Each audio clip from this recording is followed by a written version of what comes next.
And we're back.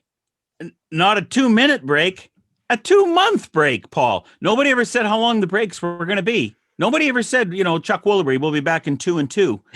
Yeah, We're it's more back like, now. yeah, 2 months and 2 days.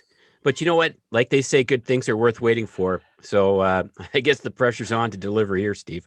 I can't deliver. Look, I'm repping Canada. I think this is important to note that I'm repping Canada in these Stanley Cup playoffs. What is that? The Big Calgary Oilers Flames? fans. What is that? Yeah, I swear to God, do It not looks make me like come over Calgary. there. It You looks know like exactly what it is. There you go. les Blancs et Rouges. Le Blanc et Rouge. That's right. You did not pass French. I did not. I'm also repping too, Steve.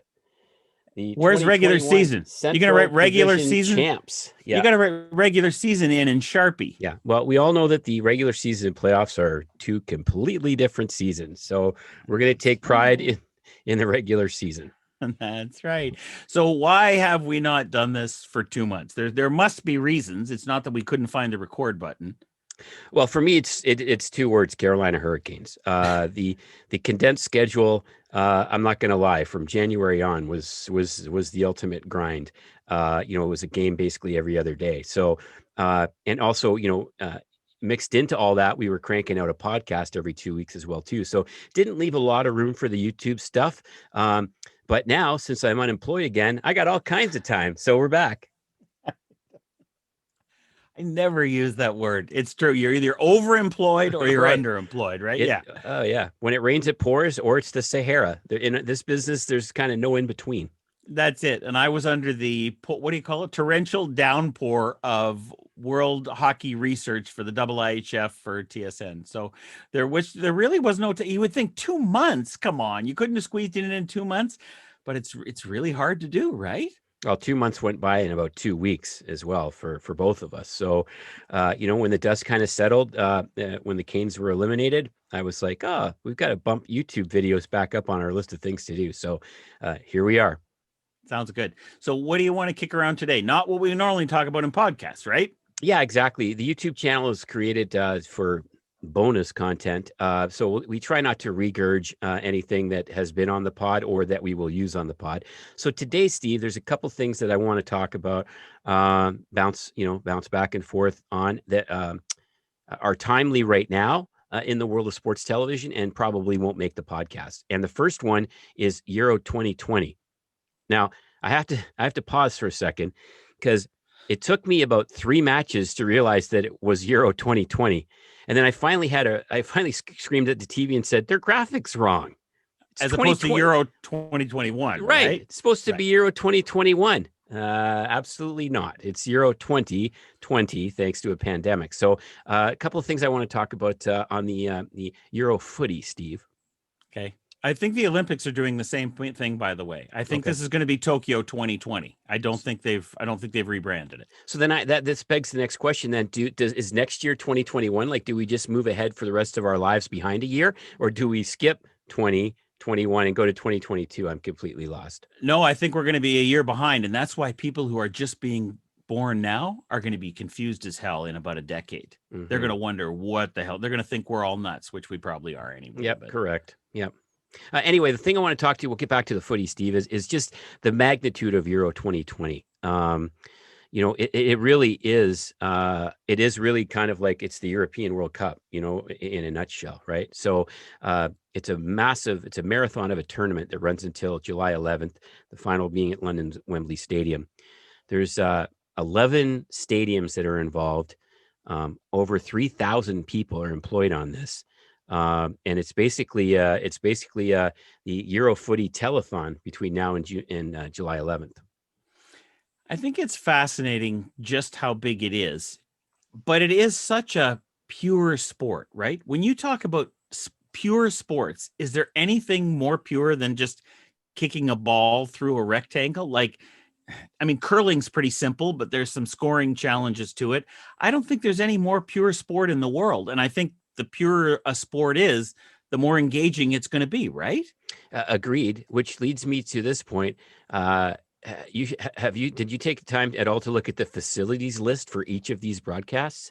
It's mind blowing. The TV fact sheet for yeah. I have not. No. Yeah. So they've got here. I have it. I haven't memorized this, so I will just use my computer screen for reference. They have Okay. 8 native UHD HDR cameras per game.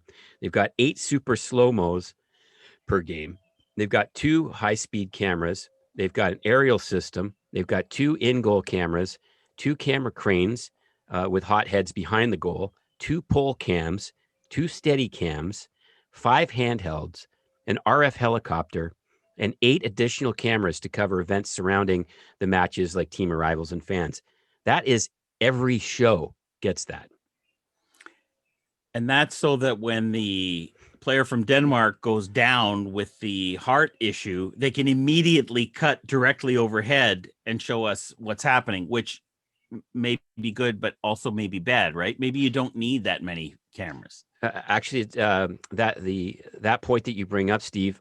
So one thing about this tournament as well too is with it being in 11 different countries, UEFA assigns the producer and the director for each broadcast. So it's not just because it's in Copenhagen doesn't mean it's a Danish director, or just because it's in London doesn't mean to say it's a British director.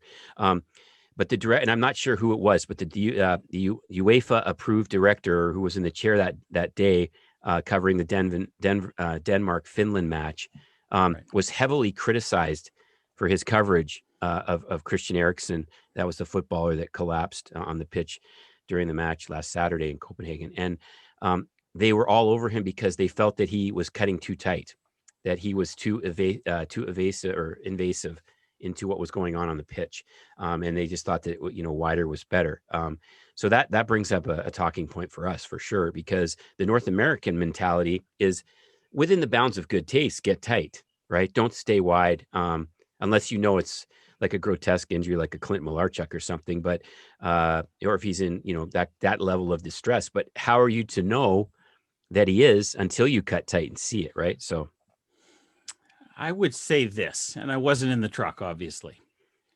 It was obvious from the instant that it happened that it was out of the ordinary, right? Because all he did was play a short ball and then he went down forward, if I'm not mistaken. I haven't seen it a ton of times. Yeah, he collapsed face first into the field, the pitch. So when somebody collapses face first into the pitch, I think to me that's a sort of a red flag that there might be something to watch here. And then obviously the players intentionally kind of block him, right? I know that's what I would do if you went down and I was your teammate. Right. I'd get right in close so nobody could see. I could also talk to you close. It's okay. You're going to be okay. Right. And the next thing I know, they're cutting overhead because it's the only way they could get into that pile. And I understand that mentality, but I think we've got to be smarter than that, because I think the backlash against being too aggressive is better than the backlash against being not aggressive enough, right? I agree, because it was such a bizarre moment. Rarely happened, in any sport, really. So yeah, I mean, your natural instinct is to what is going on. Curiosity peaks, and how do we get a look at that? But yeah, there was backlash in Europe about the way that the director covered that. So, which kind of leads us to our next point. That's sort of the rule of thumb, really, isn't it? With Euro footy, is to basically stay on the game camera, pretty much whistle to whistle, really. I think it's worth noting that one of us here had a real problem with that, and it was not it was not me. We went back and forth, you and I, about, oh my God, can't they cut off the game cam? No, I think this is me now. No, I think the purists want to see the entire pitch and see what's going. But they could cut off the game cam when he's running down the side. No, I think that. So this went back and forth until it became just basically the same narrative back and forth Right. while you and I were watching that game. So I'm getting the sense, as a director, you are hoping for more and tighter cuts. Would that be? Did I perceive that correctly? Yeah, exactly. And now I'll preface my remarks by saying that I did some homework on this, and I did speak to my European colleagues that are involved in football over there. Okay. And it is a well-known fact that yes, camera 2 or game camera, camera 1, whatever you want to call it, does get a lot of red light. But But not everybody certainly in England, this was who I spoke to about this. They don't all necessarily agree that that's a good thing either. It's kind of a safe place to be, as always, right? But uh, my rule of thumb always, when I'm in the director chair, is put the viewer in the best seat in the house. How do you do that? Right? It's not hanging around on game camera. I'm assuming that if you're directing UEFA 2020, or if you're directing, English Premier League, that you understand the game at a finite level. And so there must be moments in your cut in that match where you can get down low. Whether it's a player darting up the near side, get down to your field level handheld just to show the speed of it, the speed of the game, without missing anything. Obviously, if he passes the ball or kicks it in, if he moves the ball in any way aggressively, you're going to get back to game camera and you're going to be safe anyway. But I don't understand why you have to just stay on the game camera for that, for those moments. And another one, when the keeper catches the ball and he's kind of deciding, is he going to throw it? Is he looking for his teammates? Is he going to boot it deep? There's no reason that you can't cut low at that point, because nothing strategy wise is really going. I mean, you can get down and then get back so you can see what options he has, but it allows you to get off the game camera. And I think anytime that you can do that and you can make the play a little bit more intimate for the viewer, that's your job as the director. I hear everything you're saying, and I don't necessarily disagree with it. However, what you started with was give the guy at home the best seat in the house. So if you said to me, you're going to a hockey game, you can sit right behind the net, right first row, center ice, first row, halfway up center ice, or high up in the corner. I will take high up in the corner every single time. Mm-hmm. To me, that's the best seat in the house. I understand not everybody thinks that way. Mm-hmm. And I understand that close-ups are always going to be the flavor of the month. And in a few minutes, we're going to talk about something where close-ups are key, not of people, but of dogs. But I understand where you're coming from, but I also understand that a purist would want to see everything that's happening. You've got replays. You've got, how many cameras did you list there? 6,000 or 7,000, it sounded like. Exactly, yeah. Right, probably the same number of tape machines. Yeah. I understand where you're coming from, but I think if you and I were doing the game, we would certainly have a discussion, right? What's our philosophy here? And then we'd watch the game back. What did we think of that? Did we think we overcut that? We didn't cut that enough. So I think you're right. It's a little bit of, I prefer peas, you prefer carrots. Well, we'll give you a bit of both and see how it works out. I think that's probably right, the way to go. Yeah, it's just I guess because I'm used to cutting aggressive sports like hockey and football. For me, I'm wired to cut like that. So I think if they put me in the chair of a Premier League game or a UEFA 2020 game, I think that there might be a little bit of a poop storm kicked up, because it would probably be far too aggressive for the likes of the European football fanatics. So yeah, there'd be you'd have one or two post-match Zooms or post-match meetings, right? Oh yes, or maybe mid-match meetings. Yeah. Those, you never want those. No, pre and post, okay. Mid-match, never. Good. I've had a few mid-matches. They don't. No, you don't want those. Nothing good comes from that. No, all right, Steve. So, in the interest of pace, we'll move along here. You mentioned you sort of tipped our viewers off to our second part of the conversation today, which is I am enthralled every year with the Westminster Kennel Dog Show, which this year moved from NBC to Fox. So this was Fox's debut show. And there was all kinds of things going on this year. It was not at Madison Square Gardens, where it had been for 144 years previous to this. Yeah. It was 66 miles up the road, actually Broadway Street. If you went north on Broadway and just kept driving, you'd drive into the Lyndhurst Mansion, which was in Tarrytown, New York, which is where on the grounds of the Lyndhurst Mansion is where they hosted this.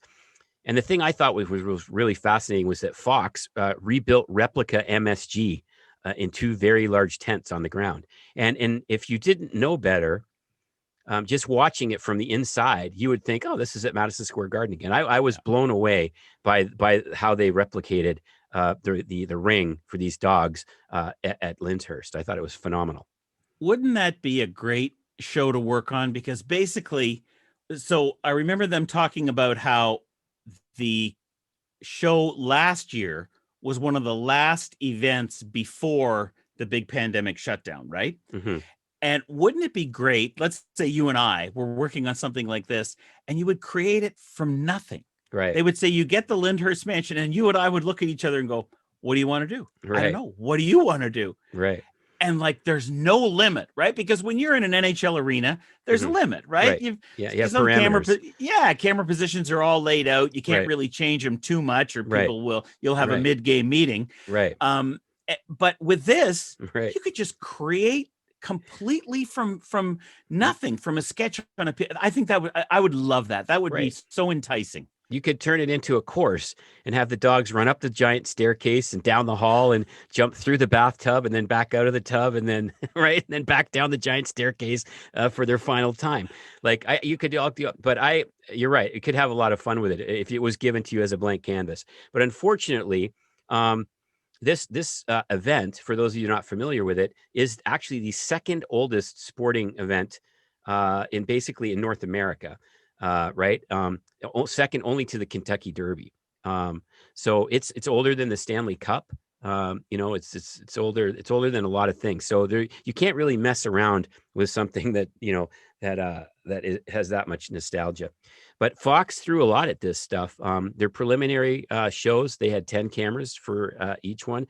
Their main shows, they had 17 cameras, including that shallow depth of field rig known as Megalodon. They had 4 RF handhelds.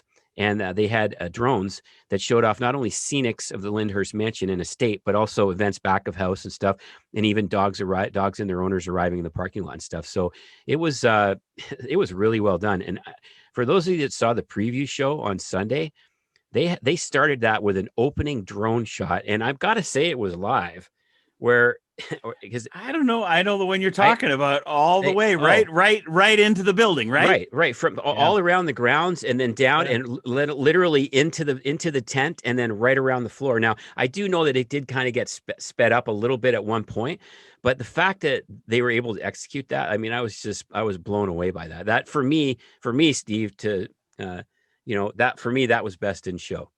Well, I was watching it and I thought, this is an animation. And then I watched it a little further. I'm like, I don't think this is an animation. Like, it was so smooth, right? That's where we are now in 2021, or if you're Euro 2020, Right. that's where we are now. It looks like an animation, but it was not. It was Right. beautiful, wasn't it? Yeah. I thought the coverage was outstanding. They had multiple venues going because preliminaries were outside on the grass, and then they had the main ring indoors. I thought coverage was really well done. I mean, given what you're covering here, right? This is not a sport that's limited to a playing surface. You've got in preliminaries, you've got, I don't know, 10, 12 dogs running around in a circle out on the grass, and you're covering it all with handhelds. There were no hard cameras out there. And I mean, yes, of course, when you're doing TV like that, and whether it's live or live to tape, you're going to get some awkward moments. So yes, there were a couple of times where we saw the south end of a dog running north, which is obviously not optimal. But I thought overall, I thought it was a really clean show with multiple on-camera positions. They also had 1, 2, 3. They had three sets where they worked in their commentators. Of course, they had the main play-by-play booth with Chris Myers and the Westminster Kennel Dog Show appointed talent. And they had a host. Jenny Taft was outside in just gorgeous backdrops around the mansion. And then they had Sarah Walsh inside, who was basically kind of like their ring reporter. I mean, I watched almost every frame of it. They had an amazing week there. They really did. I think if we were doing that show, I think the one rule of thumb would be, and it's kind of opposite to what you said with Euro 2020, you cannot give me too many of these of a dog. It doesn't matter what dog it is. It doesn't matter what the dog's doing. Right. I can't have too many of these, right? Right. Like, that's got to be the rule. Right. Well, I mean, because the winner, Wasabi, was a Pekingese, and I mean, he just looked like one of those giant '70s Kleenex boxes running around the floor, right? You know those the hairy ones that your parents had that went over the Kleenex box. He just looked like a giant '70s Kleenex box running around, and his face was just butt ugly. But he was so ugly he was cute. But you're right, to get on the end of your lens and have an eyeball sucking close up on that was awesome. And even my favorite was the Steven Tyler dog, the Chinese water dog. I thought, that dog is going to get bullied every day of his life, but I just couldn't get enough close-ups of these animals. And again, I thought the production team did a phenomenal job for Fox. And the one other thing that we kind of haven't touched on is even though Wasabi was the Pekingese, may not have been a beautiful dog, they're also beautifully groomed and beautifully taken care of, right? Right. So even if it's not a great looking dog and it does look Right. like Steven Tyler, sorry, Steven Tyler, it's still a beautiful animal, right? Right. No, absolutely. And the best part about it is they're animals, right? So when they would go and sit down with Sarah Walsh in like this sort of green room area, which was all decorated and beautifully decorated. In the Lyndhurst Mansion theme, and there's like they were sitting on like two love seats basically, and of course they'd have the dog up on the love seat. The dog would like fall asleep during the interview, right? Which and so now you're cutting a close up of a sleeping dog, right? It's just like those are classic moments, I think, that make Westminster what it is. You don't have to like dogs. You don't even have to just it's not a mainstream sport, but for me every year I'm riveted for those moments. And also, Fox had really good use of their robo cameras on the floor level of the ring, which was great because it brought coverage down basically to the four-legged height. Right, you weren't covering it from up cameras; they were shooting down on the animals. And let's face it, these are not animals. They're not dogs. They're canine athletes. Let's be perfectly clear about that. And it brought the coverage right down, so you were basically at the four-legged level. Again, this is all stuff that goes into the planning of it. And again, for their first time, I thought Fox knocked it out of the park. Yeah, The I thought dog, it was really well. Yeah, the dog I park. was. Yeah. Sorry, if I'd known that was coming, I would have laid out. Yeah, I could tell you what the calves of every one of the handlers Right. looked Yeah, like, right? exactly. Yeah. Yeah. Yeah, exactly. Yeah, it's like when they talk about the handlers, and it's just like, right now all I'm seeing is knees down kind of thing, right? So, but no, it's I thought it was phenomenal, and again, excellent use of for me the biggest takeaway was the use of the drones. Just that's something that you don't get to use in Madison Square Garden, or would certainly not have as much impact. Um, you know, this is just another situation where COVID kind of forced their hand on something, and man, for me, from a sports television standpoint, from last weekend, Fox's coverage of Westminster got best in show for me. Yeah, I think you're right. The creativity you can throw in and the way you throw it in and the things you can think of. Plus, it's very unpredictable when you've got animals, right? Oh I yeah, think that yeah, that all makes for good television, right? If you've kind of thought it through as much as you can. 100%. Yeah, absolutely. I mean, completely unpredictable, right? It's the ultimate live, and when they are live, you're talking, live TV with live animals. I mean, anything can happen. So yeah, I was riveted. Except I really was I'm not a fan of the of the Pekingese. Sorry if I offend any Pekingese owners or lovers. I thought there was some other beautiful dogs in there that probably should have won, like the Whippet. But uh, I'm addicted. I can't wait till next year. Is there anything else you wanted to touch on, or we're going to No, wrap it I there? think that's pretty much it for now. I mean, we're only we're 8 days away from our next podcast, so we got to leave some stuff in the bag, right, for next Wednesday. So We do. We have to find out what the hell's in the bag. Then we have to figure out how to pull it out. right, exactly. But whatever it is, it'll be something brilliant. It, So don't forget that'll be episode E29 for us, it or is it will 20? be Yeah, E29. Yes, yeah, it will. unbelievable. I'm Steve Lansky. He's Paul Hemming. That's it for this YouTube. Did you have something you wanted to say? Is that what No, the not at finger all. was? I was given the old wave. Uh, Thanks for tuning in, and thank you, Inside the Truck Nation, for being so patient with us during the last 2 months. we really do appreciate it. And we might as well end this one by saying we'll be right back.